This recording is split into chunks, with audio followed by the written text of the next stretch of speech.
Okay. I gotta make sure you guys keep me in check, okay?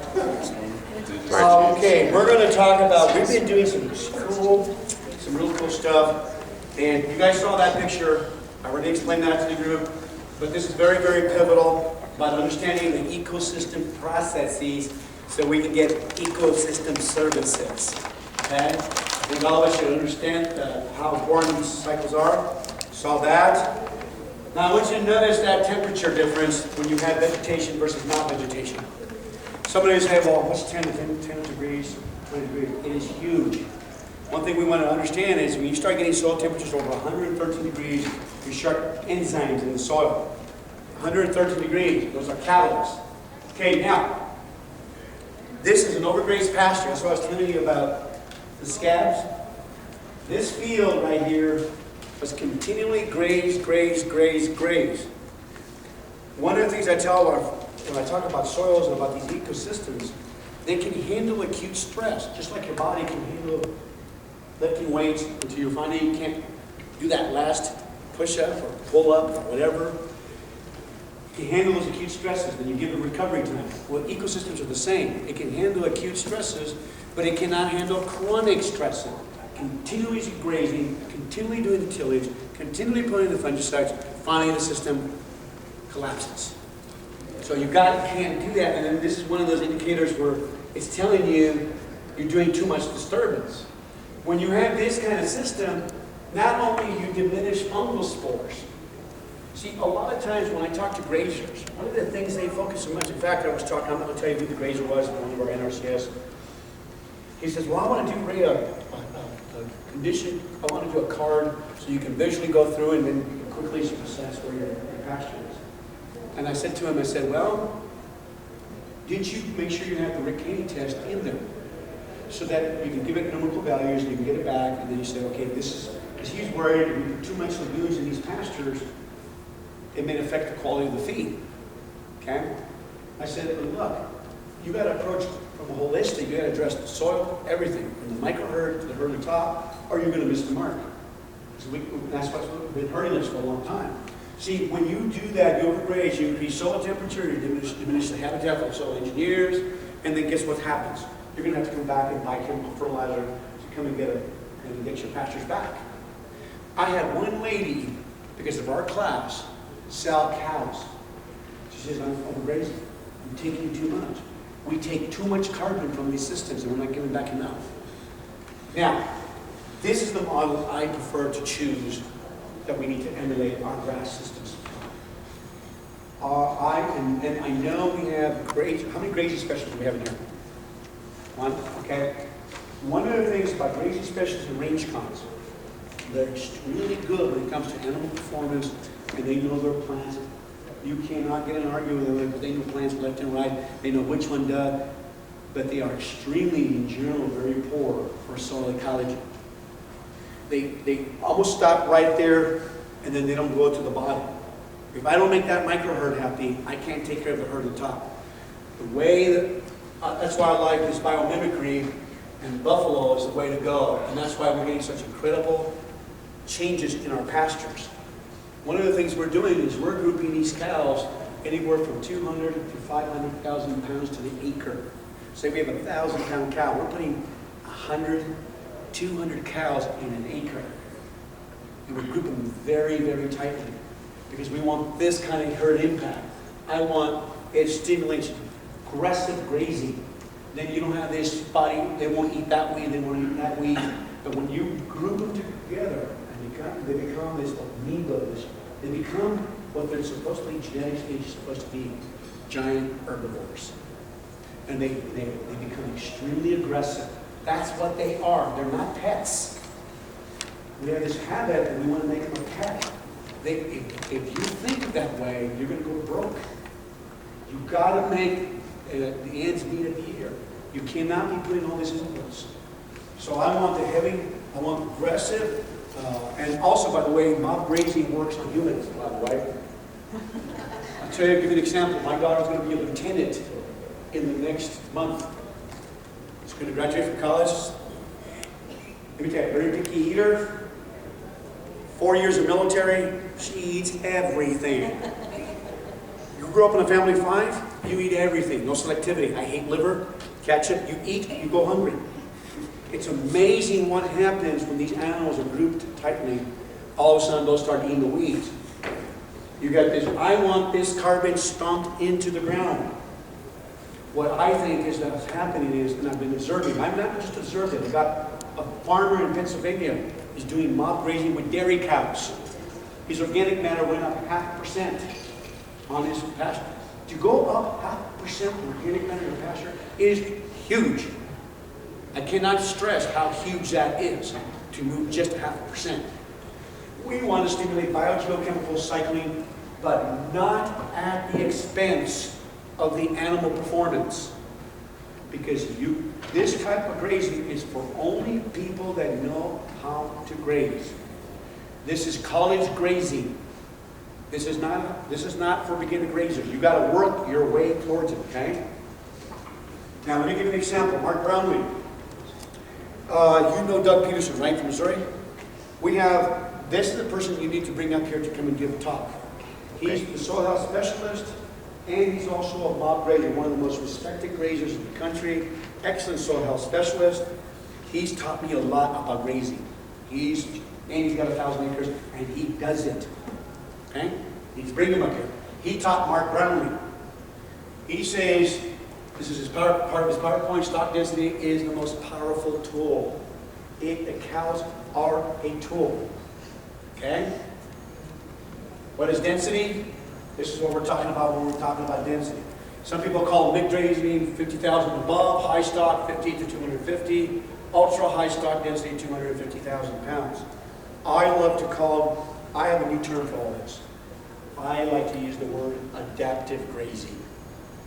Because nature is adaptive. Here's what I'm saying.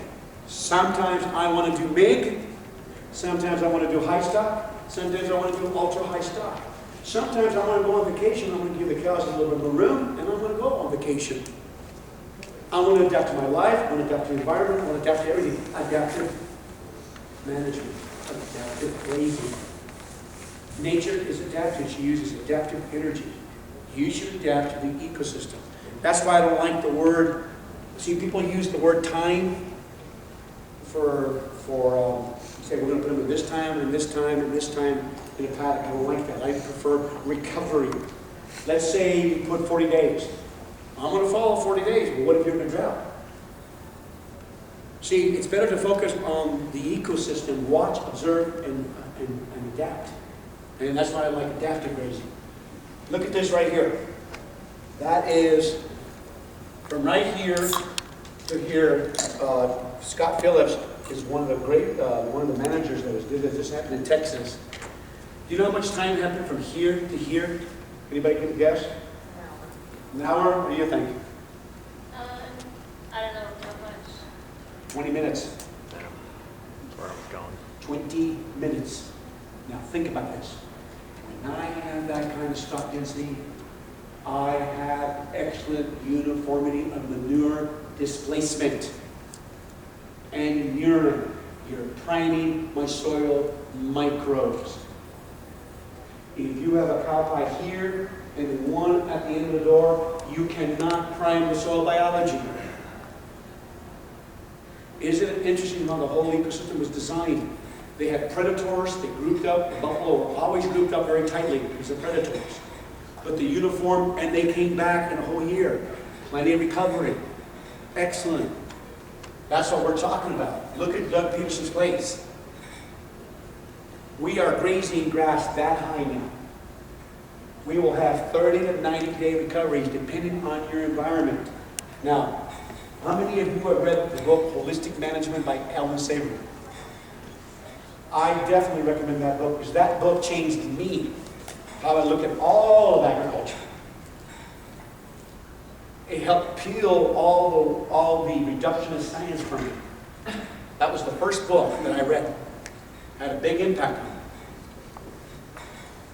If I was the chief, I said, everybody take holistic management. Now you're ready for our linear accounting planning process. Unless you understand the resource. Like for example, what's the NRCS employees? What's the first rule for planning? Identify the resource concern, right? How can you identify it if you don't know how it works? We assume you understand how it works. Horrible assumption. Now, look what happens when we put 200, this is a smooth sumac, it's a weed. 200,000 pounds per acre, weeds be gone. No herbicide application. Cows eat weeds. Some of them may have very high protein, but if you're going to give them a selection, now if we had a buffet right there, you guys are going to be very picky, right? And we're hungry, you're going to go pick what you want. But if I just stick liver back there and you're very hungry, all of us are going to bolt over there and we're going to eat what we, sorry, that's what we're going to eat. This picture I took 3 years ago. You know what this is? This was a fescue-infested pasture. Now it is a tall season prairie grass. No lining, no fertilizer. All he did is give proper recovery and group the animals, and the seed bank expressed itself. I am convinced we are grazing for a fescue. Are you grazing? And then we had clovers growing in the bottom of that mark. It was beautiful to see. He's got one field that he's taken him 4 years to bring back to recovery. That's how degraded we were. That man, Mark Brownlee, no longer hates. I'll say it again. He no longer hates. He buys his hay. Doug Peterson and them are convinced. Let the other suckers grow the hay. Let them export the nutrients to your place. Let them export the nutrients. And if you are going to hay, you keep the hay on the place and you do bale grazing and you move the bales to your fields. And you let them graze there. Cows have legs. It's soil ecology. It's oneness. Feed them. Now, let me show you how the impact of this type of grazing is done. Chief, I gave that chief slide that Chief White. This is 2011 drought in north of Springfield, Missouri, St. Clair County. Overgrazed pasture, hay field. That's what you pretty much expect in a drought, right? Let's look at Mark's place, right across the fence. This is what separates them. Why does Mark have all this feed, and why does this one look like the moon?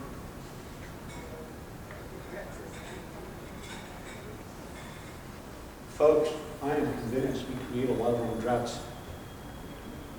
He said he didn't have to buy hay even in the midst of that drought. He didn't have to feed on the majority of that drought. Because he stockpiled enough grass in that system, and the soil was so healthy and so resilient, and because you shaded and protected that aquatic habitat. Remember, when they start grazing that tall grass, they only take 40% of that whole biomass, and they stomp the rest of it in. People freak out when you tell them, we're going to lose all that feed, and then the quality of feed's not going to be there. I don't know, his animal performance has been excellent. These cows, what they need, Mark, 11, 14% protein? Yeah, I would say so. Dairy cows need higher. So when you have dairy cows, you give them more selectivity. But be careful. Like I said, you need to know what you're doing. Now look what happens to the impact of the soil. This is winter graze, strip graze, go to the fall, regrowth. Look at here. This is Mark's dad. He still loves to hay. Where he removes hay, he had massive pugging. Everybody knows what pugging is? Pot marks in the soil, compacted, hoof marks, soil collapsed. Where he mob grazed, no problem. Because the root mass was still there, you had laid all that carbon, it can handle it. Do you know why no-tillers can go onto their soils sooner than conventional? Because the biotic glues and cemented agents are still intact.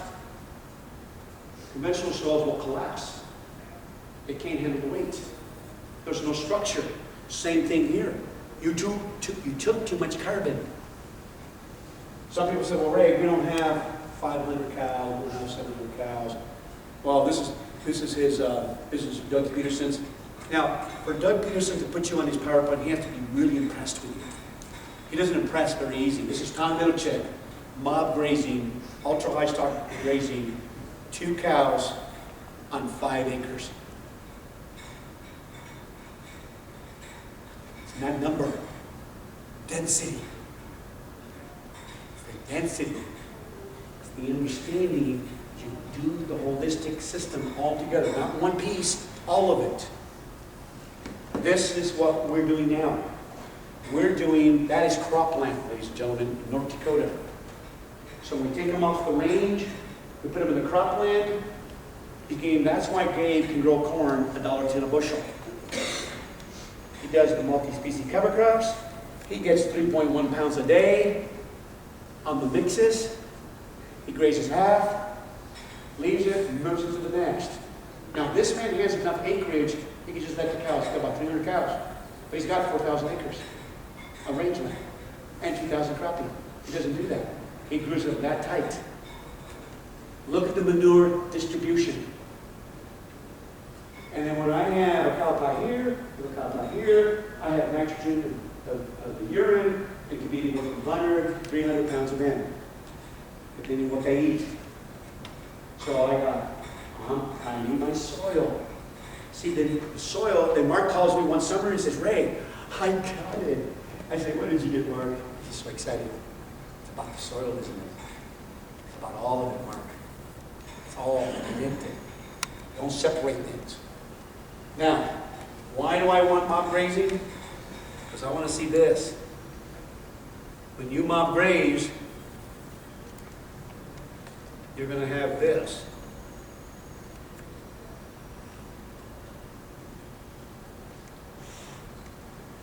Now, you're taking care of microherd. These are bacteria. These are protozoa grazing around the bubble, and there's bacteria on that bubble. So the more root exudates, the more you leak, the more you stimulate this grass, the more they leak the exudates, the more bacteria, the more protozoa, the more nitrogen, the more ammonium is released, the more nutrient cycling you're going to get. These grasses are what I call bacterial energy pathways. They have to cycle quickly. Doesn't mean they don't have fungus in there. They just have to cycle quickly. Forests are fungal energy pathways. Mesquite. When we had our short skeet prairies in New Mexico, they were about this high, we overgrazed them and then we moved them to mesquite. Mesquite are heavily fungal dominant. So we took it from a higher energy level state to a lower energy state. Now it's going to be hard to get rid of mesquite. You're going to have to bring all that energy and carbon back into the system. Look what happens 2 years mob grazing. We took the total biology, actinomycetes, bacteria, fungus, and mycorrhizae. No mob grazing. Look at the difference in the counts of the bacteria. The actinomycetes went up. Now you got to remember, some of them, there's many species of actinomycetes. Some are good for nutrient cycling, some are more for calcium materials in other parts. So, bacteria, look at the bacteria here, look at the bacteria here. Look at the fungus. Look at here. Look at the mycorrhizae. We had more, and that was within a short time. We used phospholipid fatty acid tests to test who's in there, who's doing what. And then the soil food web Mark was talking about. It's an expensive little test.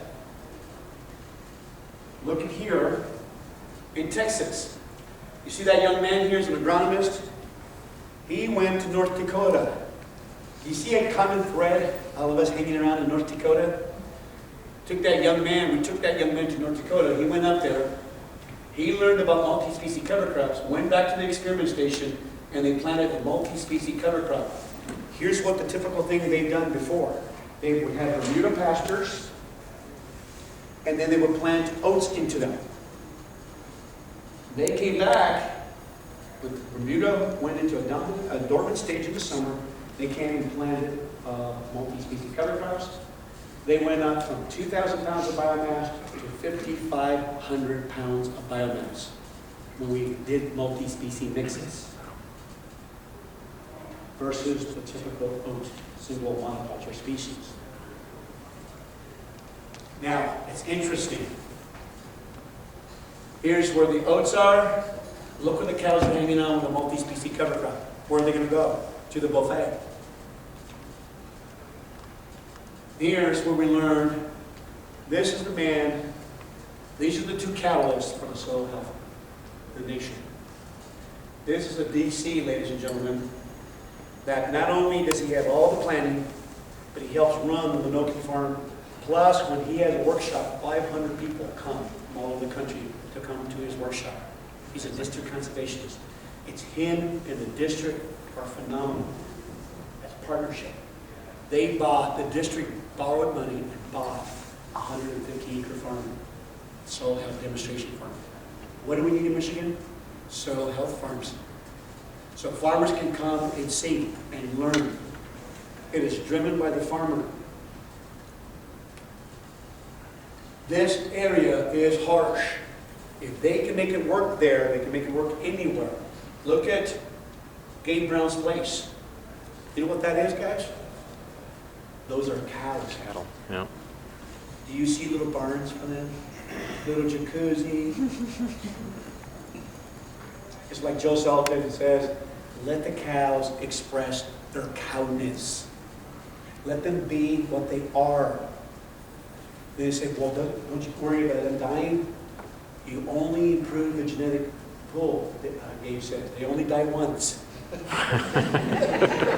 Beef is changing the genetics back. You know what we did in the turn of the early century? We modified the genetics to get bigger animals. They eat grain. We modified them. And some species cannot tolerate the kind of environment. So we raised little pets. And going broke at the same time. Can't afford to do that. Because we could do it, because petroleum was cheap. We could do that. We have oils like this, billions and millions doing our work. We can modify the environment. We can do all kinds of things. But he's changing that around. I have a lot of graziers going back to good genetic stock where the animals are short and burly, they can graze. I'm not maintaining a big animal. Look at the mixes that they are grazing, guys. This man puts hairy vetch in between his corn. This man knows no limits. There's Gabe. This man does not know what a box is. His soils have one of the highest soil health scores in the country. Do you know what that is, guys? Let me get closer. That is a fat latch. And the way it works, it's got a timer, and it's solar powered, and it's got a buzzer in it.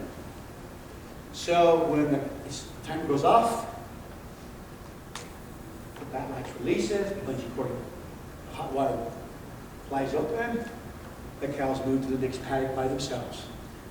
They hear. So Gabe and his son are able to set up a bunch of paddocks in 1 hour for the whole day.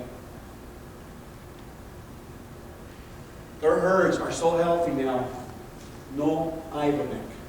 He's completely eliminated ivermectin because he doesn't want to kill his dung beetles. Gone. And you know what he uses for fly control? Chickens. Herd of chickens following a mom. I think I have a picture of the trailer. That's how tight I want those animals. When you go down that direction now, you should never have to buy chemical fertilizer for the pasture. These pastures do not want salts, ladies and gentlemen. They want food. They want carbon. They want food substrates. They want saliva. They want urine. They know how to do their own grazing. Let it work for it. Everything on the farm should work for its own living. Look how much carbon is left behind. Our grazers would freak out about that. That is a hard thing to overcome, isn't it, Mark? Because you feel you're leaving a lot of food back there. But you don't understand. You're just building more. I have one right now that is, I'm going to show you some pictures of pasture cropping.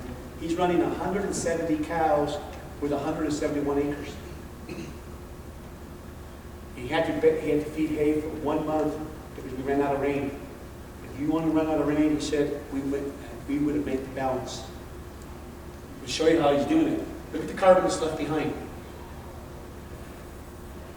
That's what I want to see. That's not much carbon. This is how they're setting up. That's how you set them up. And he's got drinking troughs.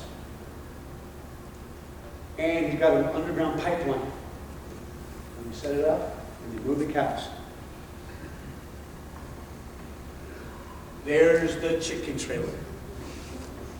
He gutted an old old horse trailer, removed the flooring, the wood flooring, put a metal crate type situation so when the poop falls, it falls on the floor. That is that it has a solar powered gate. So when it gets dark, the gate closes by itself. He's got a water tank inside with a quick coupler, so the chickens are following the herd, picking the maggots off the cow pies, and he's making $3 to $4 a dozen, and that chicken brings in $5 to $7 a pound. So guess what he's done? He's brought economic resilience into his operation. If you are a corn and soybean person, you have very little redundancy, economic redundancy, and it's hard to really withstand economic perturbations, disturbances. Because if you've got $3 corn, and you know what the average person in the Midwest has to make it even right now, corn? $4.60. Break-even point. But he grows it for $1.10. Now you know why he grows it for $1.10. Because he has no inputs. His thought process, the inputs are all collaborative. Now look at, we did a Riccati test on him. I want you to notice the difference. Do animals make a big difference in cropping systems? I say they huge difference. Look at the total nitrogen, you don't see that much, and look at the inorganic N. Now keep in mind, he does not put inorganic N. The red cylinders, boxes, this is zero till, they're both zero till, 10 years monoculture alfalfa with some diversity. Look at this one had 65, with mob grazing, 239. Look at the potassium levels, 429 to 595. So leader respiration pretty close. Look at the food, water extractable carbon. This is the driver. 372 with multi-species. Some multi-species covers alfalfa rotation, but look at here when you bring the animals in and multi-species grazing. 536. Look at the nutrient difference. 382 versus $484. You see why he can grow the corn so cheaply? His organic matter levels, we bought it from his father for 1.7 from father-in-law. Now they're pushing 5.3. One of his fields has 11% organic matter. Now look at our cool season. Now we're doing pasture cropping. Where did we learn pasture cropping from? Colin Scythe, Australia. Let me tell you what pasture cropping is. We are getting our no-till planters, drills, and we're planting multi-species cover crops. I have one grazer doing it without Roundup, and I have one using Roundup. Okay, let me show you how it works. This is Dr. Matt Poore. He's a ruminologist at NC State. When I first brought up the concept of mob grazing and pasture cropping, he looked at me and he says, you know what, Ray, you're on the fringes, aren't you? His graduate student said, hey, let's try this out. We want to try this out. Well, he liked it so much, he's already in his second year of mob grazing. And by the way, he went and gave a presentation in Ohio to a bunch of his research peers. But this is where he really got excited, is the pasture cropping. You see that crop? He sprayed Roundup. Now remember, North Carolina is fescue infested pastures. What's the wrong with fescue, Mark, in the summer? Nasty, horrible alkaloids that make their feet come apart and cause them to not gain weight very well. End-of-flight becomes a big issue. Animals gain only half a pound per day during the summer. It helps, it really affects their circulation, it's just nasty. Half a pound per acre. He owns, Dr. Poore, what I like about Dr. Poore, he doesn't only just talk about it, teach it, he does it. So he did pasture cropping. Do you know how big our mixes got this year with our 10, we got a lot of rain, more rain? 12 to 14 foot high. That's an 8-10 way mix. His seed cost for $50 to $60, no chemical fertilizer. We let the legumes in the mix feed the rest of the mix. 82 pounds per day. Is he happy? Did he complain about the seed cost? No way. This is his second year now. He's excited. He was like a little kid in a candy store. He's not a doubter anymore. He drank the pink Kool-Aid of soil health. Grudgingly, I had to hold him down. You can't see that? I should turn up the light a little bit. You can't. Look at the carbon after grazing. I want 100% cover. Yeah, that's a little better. I want 100% cover after you graze that animal. Not 80, not 90, 100% cover. Let me show you.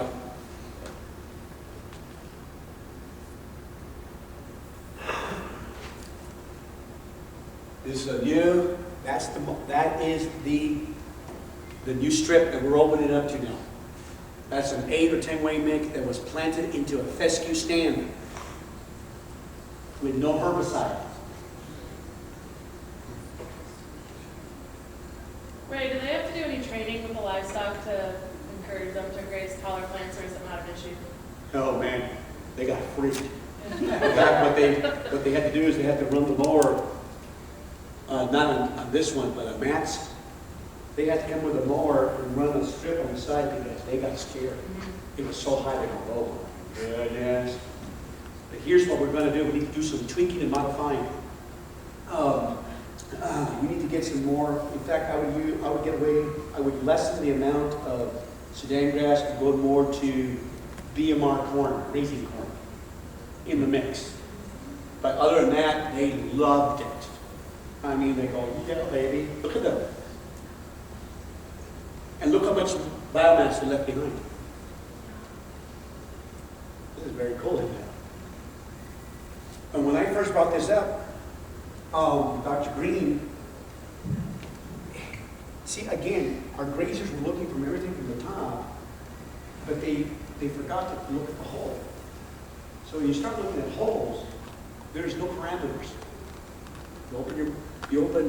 It changes everything.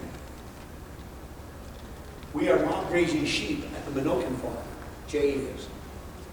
The district bought sheep. 90 gray ewes. You know what we're doing, we're really talking about, is we're bringing back the way Grandpa or great-grandparents planted and farmed. But we're taking it to a higher level because now we understand why. We understand some of the biology at least. There were some things they were doing that were excellent. We just forgot it. Animals, let me tell you, with my small farm, guys, I'm gonna confess right up.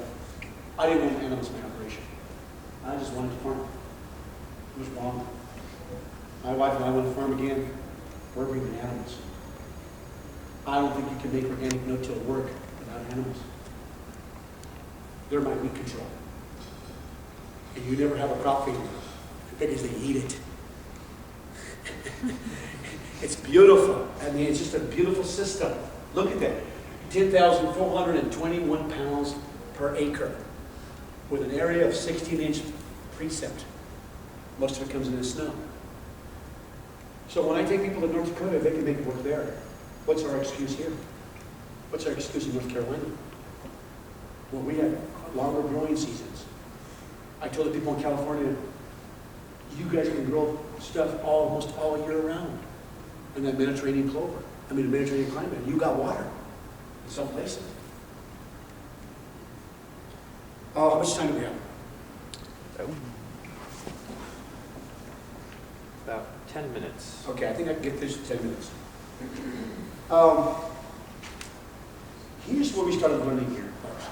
I've been to North Dakota 4 times. I'm going to go on the 5th time now in January. I'm going to be one of their opening speakers. And it's an honor to be invited to go speak there because that's where they started. They're the ones that taught me. And to be asked to go speak there is just a great honor.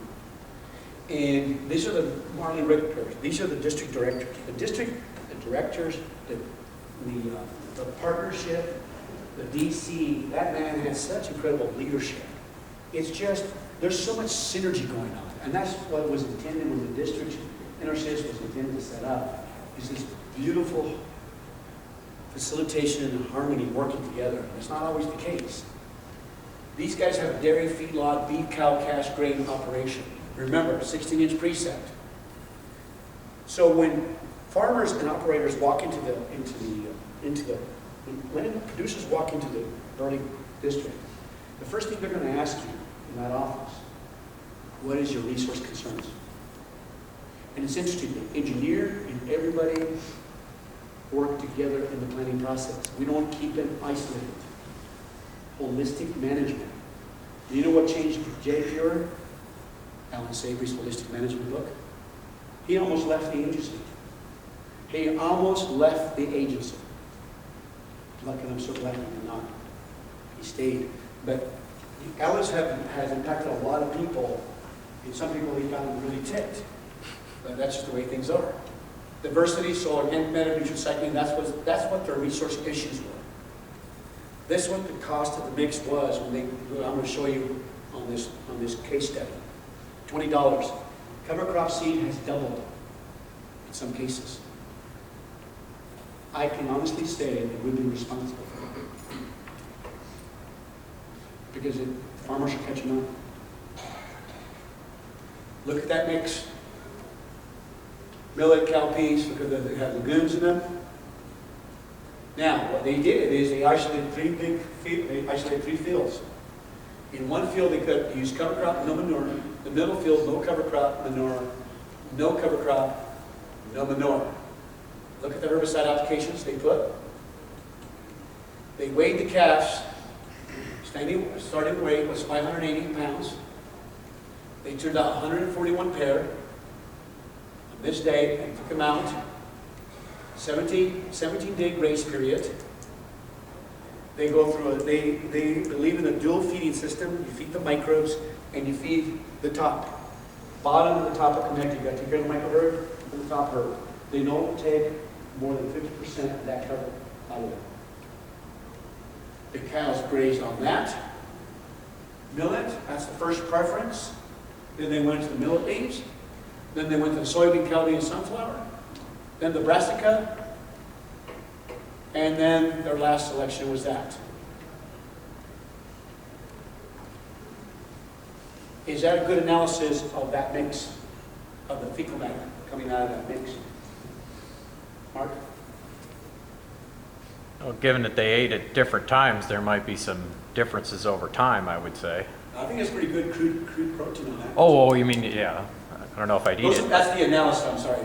That's the analysis of the manure after the mix. Is that pretty good? 580, they came out at 632. They gained 3.1 pounds per day. Is that good, Mark? That'll do. That'll do. And guess what I like about that too?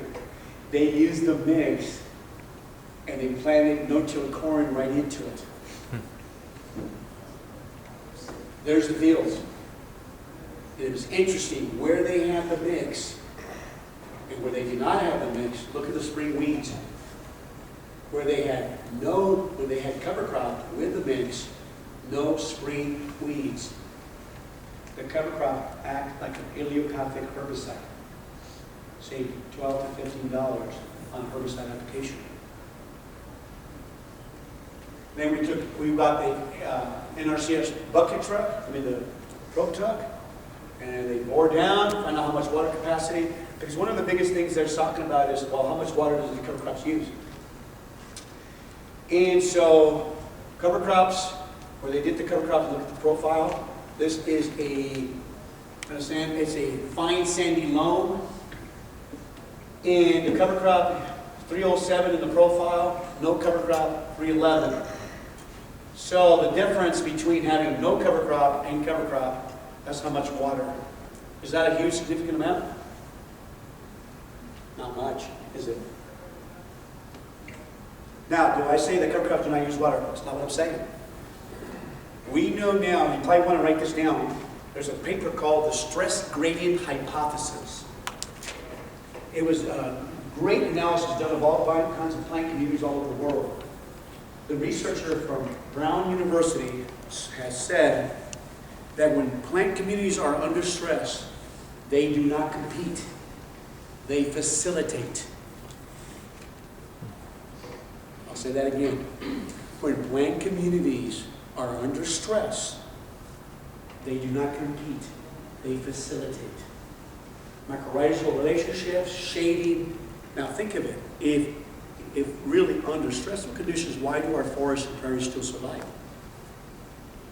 We still have synergy going on. So we're finding out nature is more collaborative and she is competitive. That's what I have learned. Now, does competition happen? Yes, it does. But collaboration is just as powerful. Now, we harvested the corn, they no-till the corn, weigh wagon, got the moisture, and let's see how the economics played out. Cover crop, no manure, weight, yield, 82 bushel. No cover crop manure, 87 bushel. No cover crop, no manure. You're saying, well, the manure did the best. Well, let's hold on a little bit. Let's look at the economics. Because no manure, so how did this all pencil out? It's right here. Now you start subtracting things. Remember, the cover crop suppressed one herbicide application? Okay? Now we start accounting for everything. Now, corn expenses, north cover crop, middle manure, 255, and no treatment, 243. When it was all said and done, the north with the cover crop made more money. Now, that wasn't, I don't know if they took account what they made for the pounds per acre. I don't know if that was taken account, it was just yield. So here's what we're getting at, folks.